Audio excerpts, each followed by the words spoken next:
ইচ্ছে, সিদ্ধান্ত আর নিশ্চয়তা, এই শব্দগুলো আমরা আমাদের জীবনে অনেকবার শুনেছি, তাই না?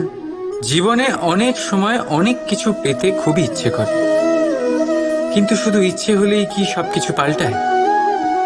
সবকিছু পাওয়া যায়? অনুর্বর জমিতে বাস করা ব্যক্তির মনে ইচ্ছে হয় যেন সে শীতল জল পায়, কিন্তু সে পায় না। যে এক কুয়ো খোঁড়ার সিদ্ধান্ত নিয়েছে, সে মাটি খোঁড়ার জন্য কোদাল অবশ্যই পেয়ে যায়। আর যে নিশ্চিত করে নিয়েছে, সে দেরি করে হলেও সেই শীতল জল অবশ্যই পেয়ে যায়। তাই জীবনে কেবল ইচ্ছে করবেন না, সিদ্ধান্ত নিন, আর তারপর নিশ্চিত করুন, সব পেয়ে যাবেন। আর ভালোবেসে বলুন, রাধা রাধা।